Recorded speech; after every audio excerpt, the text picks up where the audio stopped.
interweb somewhere. We are here in Coverings in Atlanta at the Georgia World Congress, something, I don't know. There's people walking by. Things are going on. We're so excited to be a part of the Coverings podcast community, and I am here with my good friend John.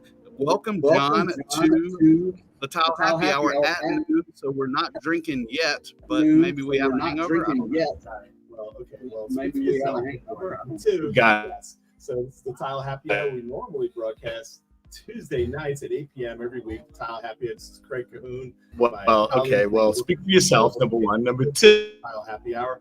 We're on episode 50-something. I think 55, perhaps. I have no idea, but I'm not exactly sure. 50-something. There. So we're at the Georgia World Congress. The show is amazing. This is day 2 of the show. Yesterday it started at 10 a.m. And we're here for day 2, and I got a couple more days ahead. So things are looking really good. We're so excited about today. With a little programming note. Nathan was going to be on the podcast with us today. Rockstar recipient for the coverings for 2024 got sick on his way here. But I mean, we're upset for Nathan that he's not here. But we got a great pitch. Tell us about that. Oh yes, so the one dynamic Allison needed all her fans. So welcome Allison, welcome Sharon. I'll introduce, but I'll talk about Allison. So Allison is a dynamic person in the industry, knows her stuff, mosaic artist, influencer, really somebody that everyone in the industry really looks up to, just for her creativity and her being very genuine. We appreciate you being here and stepping in. And this is the first year that Allison doesn't have a booth. How many years have you been? I think more than 25 years with that booth. Wow. Yeah. So this is the first time in 25 years you walked around, and at the last minute when Nathan got sick, you were able to jump in and hang out. And I'm like free. Really nice. We were so excited, and as we've been promoting all along, we've got Sharon with us, and Sharon is from one of our favorite vendors from Laticrete. Sharon, thanks for taking the time out and being a part of this. Nobody knows it but me and you. Maybe you've been kind of helping me in the back end, trying to learn about influencing and digital marketing. So I was honored that you agreed to join us here because you're smarter than I am, and just allowed me to learn something. So thanks for being here. And this is, you said, sort of like this is kind of the first time out of the booth for you. Yes, because normally I'm chained to the booth. We always exhibit here, so this is my first time out and about, being free to do other things. So I'm excited to be on the podcast. Free in the wild. Wait, so Laticrete doesn't have a booth either? No, we do. Oh, you do? We do. Okay. I mean, I'm chained there too, but they let me out. You had to Just for a little bit. You had to show the 40 minutes. Exactly. I called Ron and I said, Ron, we need to let Just for an hour. Wow. Well, Laticrete is just an innovator in the industry. Laticrete, we'd love to talk more about Laticrete, but first let's talk about the coverage show. So this is the coverage show, started in 1990. Okay. And so I did your research this time. You figured out the exact date. And I've been to every show. This is my 35th show in a row, not this one show. I've been in the tile industry my entire life, and it's been an amazing run. Started out in Anaheim. It wasn't called Coverings, it was called International Tile and Stone Show. Then I changed the name of it. And it's been everywhere. It's been other places where it can no longer be held. It was held in Miami, but now it's too small. So it's only like 4 venues in the country: Atlanta, Las Vegas, Orlando, Chicago. They can handle the crowd, handle the people. This show has over 1,000 exhibitors, and from over 40 countries, which is really amazing. And there's 2 other industry shows. There's Chevy Sama in January in Spain, and then there's the Trussai show, which is in Italy. We're still waiting for our invitation to broadcast live at those shows. Yes. So whoever's watching from those, contact us. Contact our agent. That's right. Do we have an agent? Not yet. I just wondering. All right. But this show is amazing. Katie's here with us, and she's new to the product team. It's the first time she's been to Tile Show. We rode around yesterday. And even though Orlando is a different feel, there's some segments of this. It's like, okay, here's Spain, here's Italy. And that's the exciting thing about coverings and a part of that and our industry. And John, you probably know, this is the biggest industry event in North America. It is actually. It's mentioned the other European shows. The Chevasama show is actually not as large as the Trasai show. The Trasai show does have international people other than Italy, but this show, over 40 countries, and there's pavilions everywhere, and it's really a testament to the industry, how strong it is, coming back after COVID, and great attendance here. There's a buzz in the air. Yeah. And day 2 has started, and we're glad to be here at noon instead of 8 p.m. That's right. Absolutely. And it was a little bit of a rush because we had a lot of tech to set up. So that's why I look a little nasty, sweaty. I don't know. But we're here not only to talk about the tile industry, but how the digital marketing today is affecting our industry. And I've always thought, and I love our industry. I've been doing tile work since 2000, and it seems like, and I want to get the panel's perspective on this, we're kind of slow to grow in some areas. And I thought that digital marketing was one of those areas that the tile industry kind of held back for whatever reason, and that's why as things push forward, whether we wanted to or not, I mean, we know that YouTube it's not cable TV anymore. People are streaming services and influencers and all the different social media accounts. And that is where companies are spending their money. And whether we want to or not in the tile industry, we've got to be a part of that. So I thought that's why this. I think it's an important topic. What I'd love to know is know a little more about our panelists and the companies. So I was going to ask and Sharon. How that relates. Yeah. Well, first I want to know more about your footprint in the industry. Definitely are innovators and have innovated a lot of products that have revolutionized the tile industry, because some of the setting materials that Laticrete has developed has allowed for products that say of note, like glass tile, to be installed like metal, 2 things that aren't porous and things that need flexibility, things that need to be frostproof. But give us an overview of Laticrete, who Laticrete is, and what you do at the company. Yeah, so Laticrete, and I will say Laticrete. Laticrete. But we always say internally, no matter if you say Laticrete, we don't care as long as you come find us, use our products. We don't care how you say our name. But the company was founded over 65 years ago from Henry M. Rothberg, and the Rothberg family today still owns the company. So 3rd generation. Family members are still involved heavily in the business, including my boss, Samantha Rothberg. She's 3rd generation. So it's great to see that it's still family owned. We still have that small company feel, even though we're globally across the globe in a gazillion different countries. And we've grown tremendously over the 65 years, but really stemmed from just innovation from the forefront, right? So like our founder was innovative in what he did, his philosophies, his thought process, building the team to kind of grow to where we are today. So I'm proud. I've been on the team for almost 9 years now.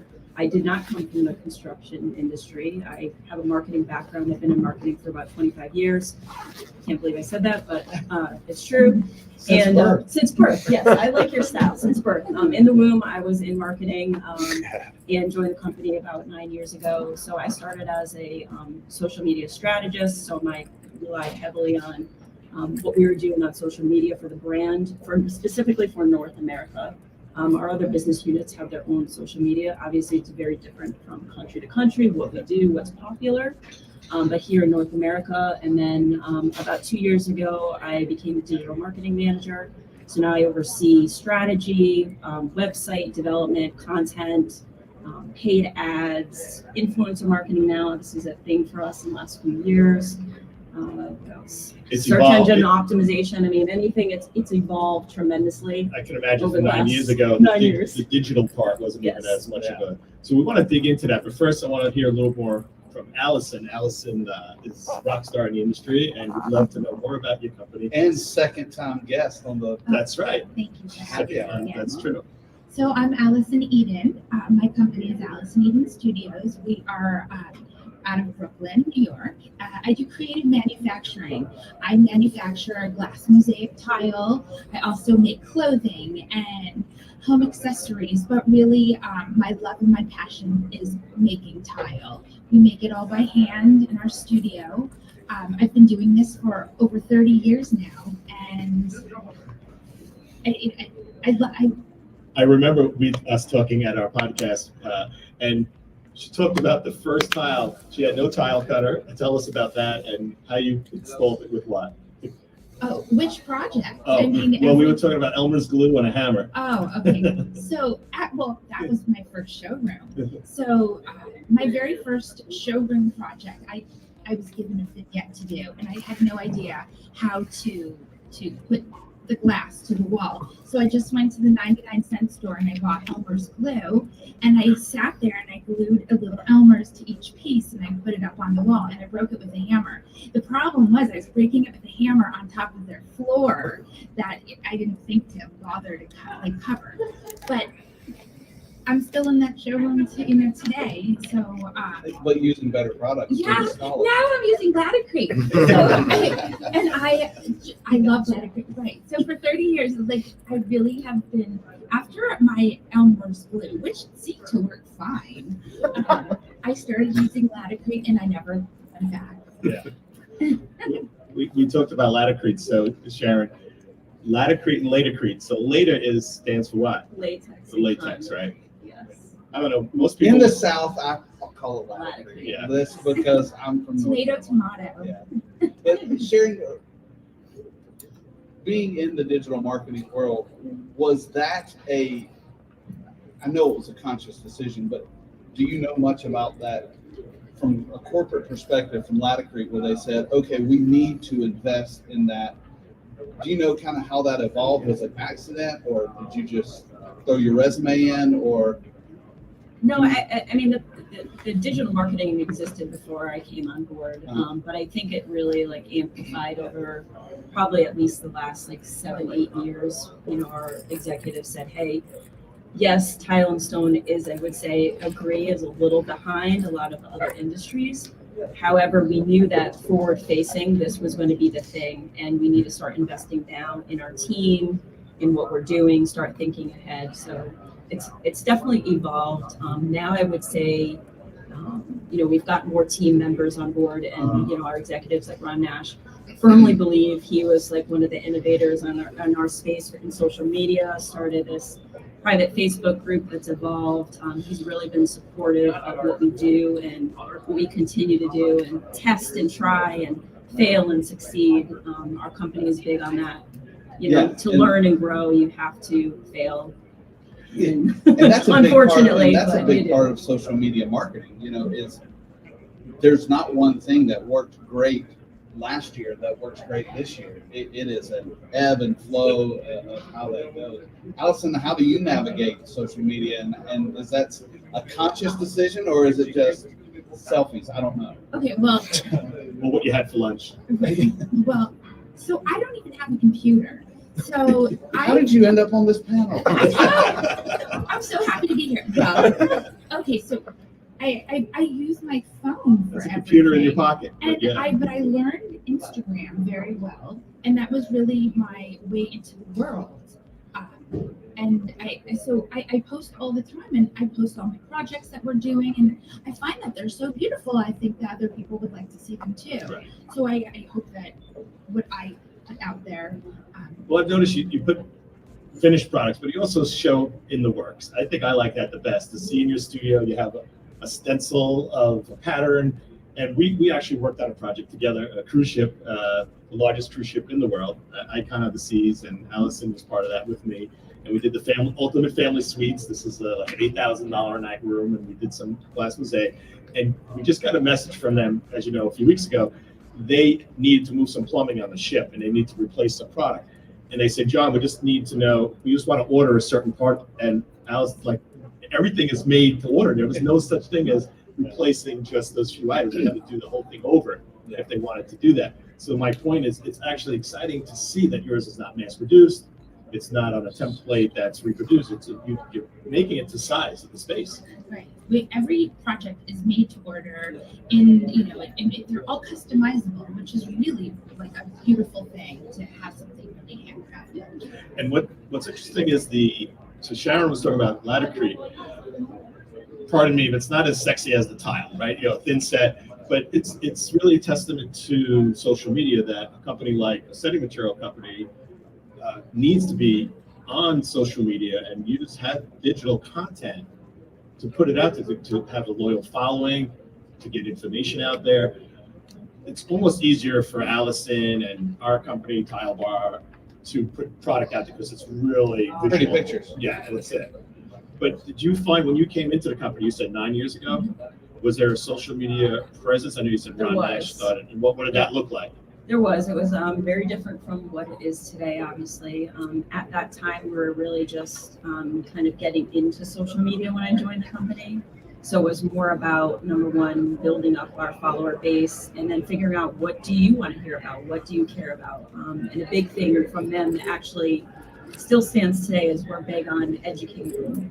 So educating whether you're a user, a spec, whomever, why do you want to choose Laticrete and what benefits does it have to you? And answering, just being there to answer the questions, Right. because that was a missing piece, and I feel like that's evolved over the years. Is now it's like instead of picking up the phone or emailing your company customer service, it's now they're taking to social media. So now it's all about building that community and social media customer service. And how do you answer those questions? I think the big thing that we've seen, I'm on the installation side, you guys are on the showy side, but is that edutainment is what I call it, is people are going to YouTube. It's the second largest search engine in the world, and they're seeing, how do I do something? And Laticrete, you guys do a good job of showing how things work and educating the public, whether that's a contractor or a homeowner, or Allison, to get her away from using Elmer's glue. You know, those things are helpful, and I think we see success in those, and we develop that community. And I think that's what social media is. It's a community. Allison's got her community. I've got mine. John's got his, and then we all get together in a place like this and kind of figures out what's working and what's not working. I find it sometimes a challenge to figure out who the audience is, because I think some of us have different audiences, but we have one platform.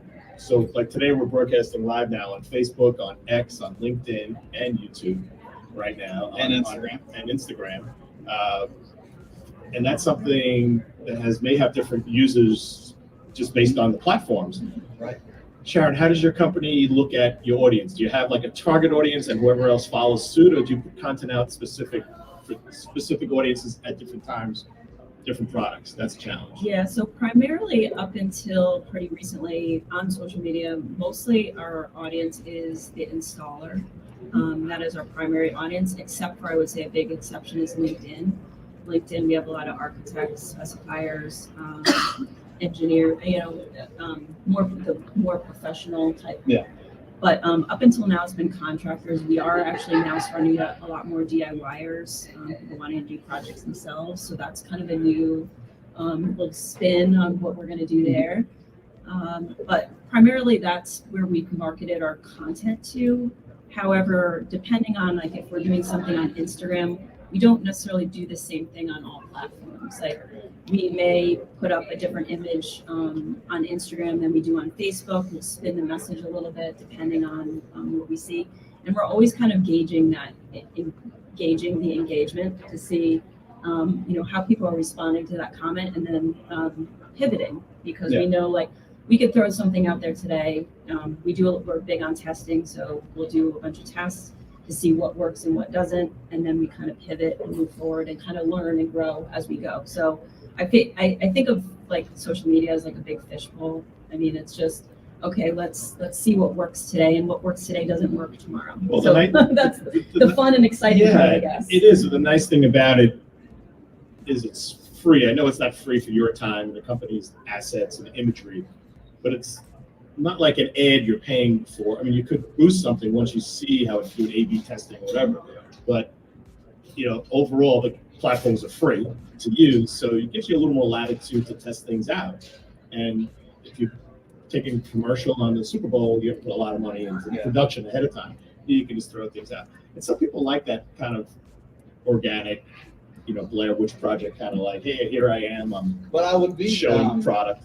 I would think if you're out there listening, trying to develop a social media strategy, that your question is very pertinent. Is you have to know your audience. You got to define who you want to reach. If you're a small contractor and you're trying to build a following of homeowners, there's a certain type of content you need to develop to do that. Right. Because if that's your audience, but yet you're filming your lunch, there's a disconnect. So I would say one of those things, if you're taking notes today, is define your audience, define your tribe, and who you want to reach. And sometimes, I mean, that's what I did. I didn't really define my audience. I just put content out there. Yeah. So I worked for Tile Bar, the A&D rep for New York. We speak to architects and designers and developers to try to find product for their projects. And sometimes I recently went to the designer's office to show hot new products. And I wasn't expecting the principal to be there, the owner to be there. I was expecting his team. So I laid tiles out on the table. And every Friday I do a little show on Instagram showing like a new product at Tile Bar. I say, hey, I call it a happy hour, product happy hour. And I showed a particular tile that Friday. The next week I had this meeting at this design office. And all the tiles are out on the table. And the owner walked in and said, hey, where's that particular tile? Your new tile? What are you talking about? I didn't bring it. I didn't think he would be interested in that. I saw that last week. I thought you were bringing it. So I didn't even realize this principal was following me. He doesn't comment. He doesn't like. He just was observing. He noticed the content, saw that I was coming to his office, and expected me to have that there. Yeah. So it just showed me that we don't know who's listening. But what I did was I put content out there, and you do get feedback from people, but sometimes you don't. Most it's silent. And Allison, I'm curious on your end, do you get feedback? Do you get a message back from people on Instagram? How does that work? I do. I get a lot of messages, a lot of really beautiful, positive messages. And I've made a lot of lovely friends from Instagram. And I really find that it's such a great way to connect creatives. And in a way that before Instagram or social media, it was very hard to find each other. It was very hard to find your people. I'm in a trade that it's not so wildly known. I mean, but with us it is. But I mean, but it's so nice when you're meeting people that have the same interests and do like to do the same thing. So I think it's wonderful. I love the comments. That's I do a lot of education content, and I'll get emails from random homeowners that'll say, hey, I sealed this with this and now it's dirty, how do I fix it? And I'm up at 3 a.m. going, I don't know, I gotta give them the right answer. And I'm doing research but the feedback is exciting for me because I care about the industry and I want them to have the best product they can. And I think all of us sitting at this table do. And I would say anybody out there listening or in the audience today, if you have favorite people that you like to watch, comment, subscribe, and like their stuff, because it does help, and it gives them a boost and to keep going. Because sometimes I'm like, I'm not gonna post anything. There ain't nobody watching it anyway. And that's just being kind of out on your own. I don't have to do it day in and day out like Sharon does. And I'm assuming your comments are probably across the board, just a lot of them, and probably everything from people adamantly disagreeing with you to people that are just totally confused. I mean, we get a lot of questions, especially when they're working on a project. How do I do this? What's the best way to install this? And we're fortunate that we have, built up a pretty good community that does respond. And what's interesting is a lot of times, one person installs this way, another person installs this way. So there's some banter back and forth that could be fun and interesting to watch, because there is various different ways to install a thing and they're all correct. So that's interesting to watch that conversation. But we do get great feedback. I mean, I would say, like everyone knows here with social media, there are challenges with social media as well with comments. But I would say, ditto what Allison said, I would say probably 95% of what we see on social media is positive. People are genuinely trying to help and kind of lift people up. So I think that's a great thing about where social media is morphed today. Yeah. Well, first, there's always haters and there's always crazy people out there, right? Exactly. I'd like to talk about the future of influencers and future of just the industry, but we want to welcome questions. If anyone here has a comment or a question, just raise your hand and yes. Steve Wallace. I just posted in the comments, Laticrete recently started sponsoring an auto racing team, BMW auto race track racing. How much of that is for in-person advertising? When you make this decision to make that commitment, how much is that for in-person advertising versus being able to create digital content to post on social media? Craig, you want to summarize the question briefly? I think, correct me if I'm wrong, I think what he's saying that you've made a very public, old school, practical investment in advertising with a racing company. Is that done for that marketing share, or is it done to help you create content? Correct. Yeah, I would say honestly both. The driver of the race car that we're sponsoring is the grandson of the founder of Laticrete. It's family. He drives this. Last year he drove the beautiful Ferrari that some of you may have seen in our booth. This year he's driving a BMW. So we are sponsoring that. Obviously it is a little old school advertising, right, for people that are at the event seeing it, but also they are creating a lot of content for us that we reshare on our pages as well. So it's a little bit of both. A lot of people love cars or into racing, so it seemed like a win-win for us as well, and get to support the family of the founding companies. Well, it's a beautiful car. I think Yeah. Yes, sir. One question for everybody on the Ross, panel. welcome. Thank you, John. John, just in a minute, mentioned basically the concept of paid media versus organic flow. Is there a formula, or is there how do you decide this is going to be a paid media post, or this is going to be, I'm going to just count on organic, engagement? What's the thought process behind the two different, platforms or approaches? You probably have a better experience on. Well, I guess all of yours is paid in a certain way. So Craig, maybe we could summarize the question because I don't know if people picked up. Okay. I think that let me try to summarize. Is how do you make a decision whether it's a paid sponsored ad or just an organic post, or maybe even an organic partnership? Yeah, I'll answer that. So not everything we do is paid. Primarily, the majority of the stuff we do is organic. We're not boosting. However, we do have an initiative and strategy to boost certain things as well. Usually what we do is if something is taken off organically and we see the engagement coming up, and we'll say, hey, this is a great post to also boost as well. There is a little bit of, we do have strategic initiatives that we said no matter what this is boosted, we want to make sure that our audience is aware of these certain things that are happening, especially around new product launches, key company initiatives that will always get boosted to our audience to make sure we see it. But I think to the point is, once we see that, for instance, we put up a post the other day, we're working with an influencer, they're a DIY influencer, they're homesteaders, they're building a shower. We put it up organically, we reshared their content, and we said, wow, this is really doing well. We're getting a lot of questions, feedback on it. So we said, okay, we weren't originally going to boost this, but let's do it because we want to reach more. And we saw that people were engaging and liking it. So that's what we did. So judge it, engage it. Okay.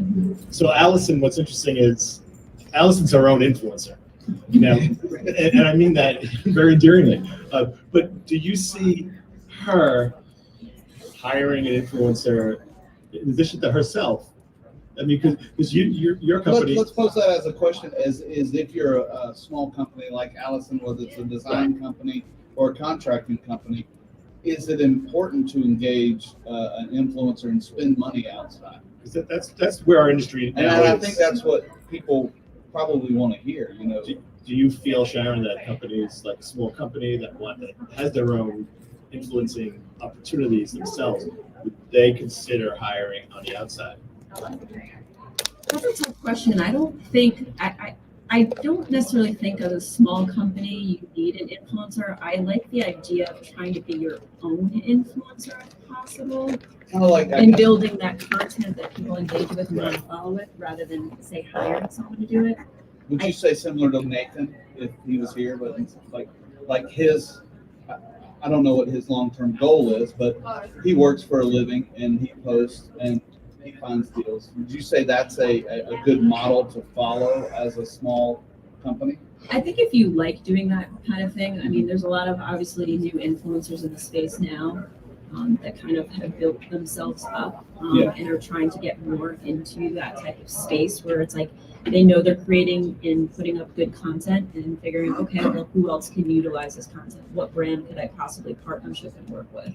So I think it's a good strategy if that's what you like doing, because not everybody likes being in front of the camera. Right. Well, it's all about content. You need content somewhere. I want to kind of comment on Eberly and Collard, who's the PR firm for Coverings. They're kind of behind the scenes here. We're in the press office, and we see they're running tours with influencers that are here. We may not even realize it. They have people hired.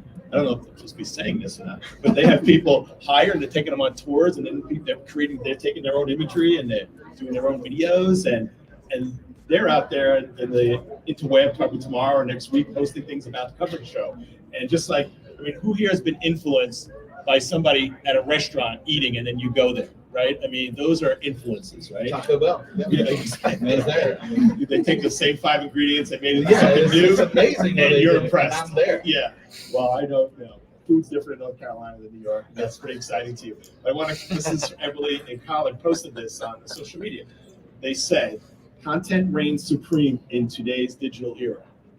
That's why fostering robust relationships with creators has become a critical component of effective digital marketing and social media strategies. Yeah. And and the top 3 trends that they see for the relationship to PR is to build stronger focus on importance of SEO, increase in B2B influencer marketing, which is what we're talking about, and a blend of PR and advertising. We really haven't talked about PR.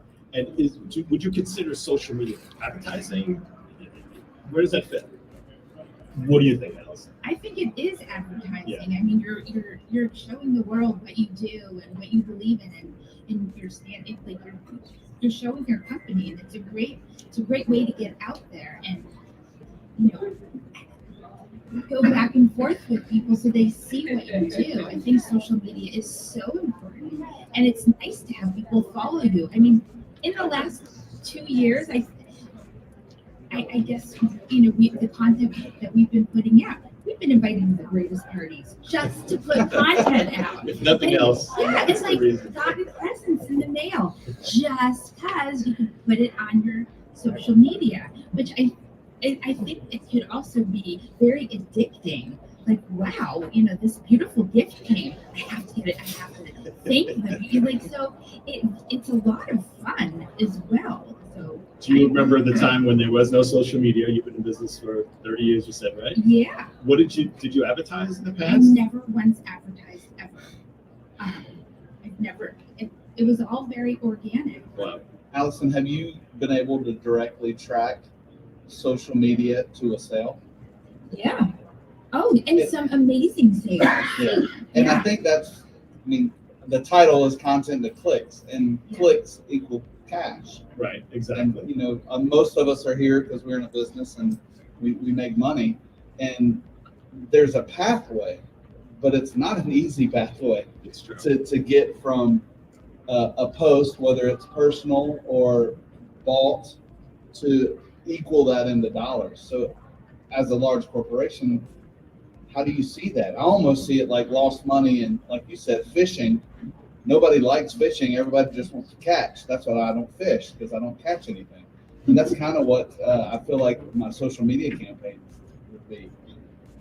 It definitely is challenging, especially for Laticrete, because we are, we sell through distributors like yourself. So for us to track from a social media effort that we made a sale is almost nearly impossible, right?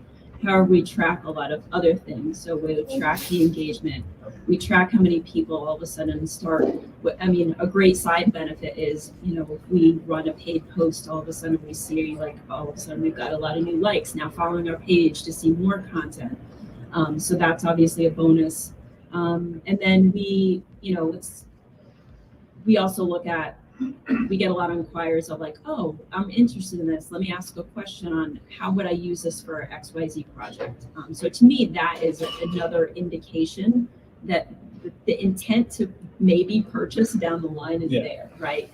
because we can't track that direct ROI. But that's the challenge with marketing in general in That's true. our space. How Is important how we do that. is the analytics tracking? I'm assuming you probably have somebody that does that that's all they do. Well, it's between myself and our social media specialist. We're constantly looking at metrics, seeing how things are performing, especially when we do put money behind things. Obviously, we want to make sure that it works. So My that if brain it doesn't, we explodes when just I turn look it at off. that. Okay, that's not working as we expected. Okay, let's turn it off. Allison, do try you ever something look else. at analytics? Never, never. But I look at it True and honest. Just put it out there. I want to understand the analytics, and I'll pull up my YouTube analytics, and I have a program, and it's like I just get frustrated. And I'm like, I don't know what any of this means. And as a creator of some sorts, it can be frustrating. And how do you push past that? And I've heard a lot, if you don't like doing it, it doesn't matter what the analytics say. It's true. We have 2 questions at least. What's your first name? Diane. Diane, yes. So my family and I operate a tile installation business. So we sell a service, which is a little bit different than selling a product. Would you say that investing time into posting on social media is an effective way to create leads? Because I always saw it as a way to legitimize my business. Like if I get a lead from somewhere else, you can go to social media and see that I'm real, not like a scammer. But do you think that it's if I post differently, it's a proper way to gain leads through social media? I think so. I think it's just very important just for people to see what you're doing and where you're, people in their location will also see. And it's almost like a web. Really, it's a Well, web. speaking of the web, I think there's 2 parts to that. Yes, you'd love to have somebody find you and want to consider using your services. That's number 1. But number 2, that's a maybe. Is that going to happen, right? But what is for sure going to happen is if somebody you already engaged with, a customer that's you're already dealing with, maybe knew about you or recommended to you, they're probably going to go to social media and look for you. Yeah. And if you're not there, that could be a negative. So Brand it's legitimacy. yeah, so it almost people expect that for you to be there. So if you have a social media presence, you're talking to new people, but this may be someone fully recommended to you and referred to you, and you have them in your pocket. And the flip side of that is you can have content that's on there that's terrible, or just really bad looking, or just not appropriate, and that could turn somebody off. So always remember that. I always feel like 90% of your clients are going to look for you on social media. So you have to have that image be consistent, have consistency, and in the process, hopefully gain new people. That's what I say. I think one of the things you said is creating that web, because if you're creating the content, your customer, and if part of the process, hey, you're my spotlight this week, and then they're sharing it, and their friends are seeing, hey, this is what they did for me, and then you're creating that body of influence. So when those friends, however far down the line, I remember they did a tile bathroom, and they trickle back through it, and they'll find you. Like Sharon said, it's hard to track it, but that body of influence comes from that. It's true. It's a great question. Yeah, great question. Joe Hecker? Yeah, so to answer your question, yes. And then to answer the question about should a brand like Allison Eden's leverage other influencers, yes. And the reason is social media, my second tech platform, my first 2 tech platforms were social media platforms. My advisors were Jeff Weiner from LinkedIn, Nick Bell, the VP of Snapchat, and Michael Jones, the founder of MySpace. And what we do not talk about in the industry is that it's not social media. It's social media networks. These are designed for you to leverage networks. It was designed to create communities and leverage your customers to tell their stories and have them and feature them and share their stories and give updates. It was fluid. It's not advertising. Social media is not advertising. It's typically used that way, but it's designed to leverage for networks. So in Allison's case, yes, leveraging other people. You'll see where other people use her products and they do videos. That is leveraging their network to bring more awareness. So yes, brands should be leveraging social media as a network, not as an advertising platform. I agree, and I think one of the things that turns a lot of people off is when you see, everybody, when you see that ad come up, what do? Swipe away. But when you see Allison come up talking about her amazing product, then you watch that. So I think that's a great distinction. And we're talking about platforms, how things evolve, like Facebook. Joe and I have a little bit of a history. Joe, you might want to take briefly about how it's evolved into the Facebook, from Facebook Lives, how it's evolved. I mean, so social media has evolved. You and I have been on where Facebook cut live feeds in general. They in 2020, as COVID broke out, they cut the ability to add a guest because they were pushing reels. So the social platforms are always changing, and they don't really give us the updates, which is why it's so important to leverage the extended networks, and also. And I love that the all the markets and all the trade shows, and they haven't really leaned in. Here's a suggestion: instead of the design curated tours, let creatives go get creative. Just give them the task to run about and go create content in whatever way they want to. That's going to leverage creatives like you guys doing the podcast. Imagine if they just set you loose. That would be amazing. So we still. And to add to that, their followers are following them because of their creativity. So giving them a guide is really changing their platform. Yeah, That's one of the things that Sharon and I talked about early on when I was trying to leverage some influencers for Tile Bar. I asked Sharon, and I said, I feel like I just want them to be themselves with my product. And I feel like anytime somebody's non-sincere, it comes across. And you said yes. Right. And that's why you choose to work with certain influencers, because you appreciate the content that they're already putting out, and then you want to be a part of it. You're not trying to tell them or stifle them into your own narrative. It's their narrative, and they're helping to tell your story. So we only have a few minutes left. So before we go, what do you want to say? Well, I wanted to, how'd you know I had something to say? Because I can tell your body language. I'm not done. I find it really cool that a company like Laticrete, big international company, has the resources to do whatever advertising, promotion, paid, whatever graphics you want, videos. But to some degree, you need an influencer who are just like boots on the ground, like Nathan's an installer. Yeah. Like you can't take someone from your warehouse or from your sales team and go out there and be that influencer. That's why I can't make that content. Yeah. You know, my how-to content's not going to be the same as his because he's living it. And I find it, I just love the dichotomy of that, where you have a big manufacturer and some quirky guy with a hat and, you know, who's got a funny way of talking and running around and saying things. They're on like equal playing field, and actually more important in some ways, because you can't fake an influence. You have to just find the right person who could represent, not even representing your brand, but you know who they are, you know what they represent. If that fits, you let them roll, be creative, let them run with it. And I think that's pretty exciting. We're going to see, I think, a lot of that. Yeah, a lot of that going. All right, so I want us to go around and let's say what's your favorite platform and what you think is the upcoming platform. John, I'll start with you. Well, my favorite is still Instagram. I avoid TikTok, so I'm not on TikTok. I didn't ask you to say anything negative. No, it's not negative. I'm just telling you what I'm avoiding. I think YouTube really, like you said, it's the second largest search engine. How many times a day does someone type in how to ... right? And the content lives on YouTube. What we're broadcasting now on Instagram, it comes and goes, it disappears. I feel that YouTube is, and I don't know, I'm going to say LinkedIn also. LinkedIn is overlooked. People, because every professional that's out there, executive, they're not necessarily on Facebook, but they're not on somebody. So look, 95% of everybody who's in business is on LinkedIn, and I find that to be pretty popular. Allison?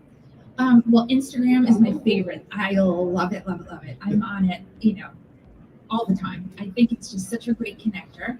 And then LinkedIn, I think, has been very wonderful for my business, because I feel like the architects and designers have found me. And when I post, I get a lot of likes and comments, and so I love that. And I also love YouTube. I've started to go on YouTube a lot. So LinkedIn, YouTube, they're Sharon? I feel like there's a thread here. My favorite personally is Instagram. Also personally LinkedIn. To be honest, I wouldn't have gotten my job at Laticrete if it wasn't for LinkedIn. There you go. But I love YouTube. I love just being able to search for anything, no matter how random it is, and finding something on YouTube that is helpful. So I'm YouTube is probably my favorite because I mean I literally watch YouTube at home. It's on my TV. It's on my phone. I have found a new love for LinkedIn. I feel like there's something there in LinkedIn. For the future, I don't know. I feel like YouTube may be it. I don't know. Okay, for the audience, show of hands, I guess. I don't know how the best way to do it. What's your favorite? Instagram? YouTube? Okay, we got YouTube. LinkedIn? TikTok. Okay. TikTok now? Yeah. TikTok. Okay. You know, I haven't even heard Facebook. Facebook's huge. Yeah, Facebook I think is Facebook huge. is like a hidden thing. I mean, we Well, it broadcast was on everything, and then other things. It still is everything. The problem with LinkedIn, because the topics to conversions, clicks to LinkedIn doesn't, or Instagram doesn't have the clickable conversion. It gets a lot of likes and awareness. TikTok is awesome for the next generation. So if you want to get more 20-something-year-olds here, TikTok. And All right, then you heard and then that. You also heard that live. You want to get the next generation talent phone? TikTok. We're over time, John. Say Yeah, goodbye. so this is the Tile Happy Hour. We normally broadcast on Tuesdays at 8 p.m. I broadcast from New York. Fred broadcasts from North Carolina. So definitely follow us. We're on all those channels. We'd love to see our audience there. Next week, hopefully we see you. Thank you so much, Allison and Sharon. We really love you being with us. This is exciting.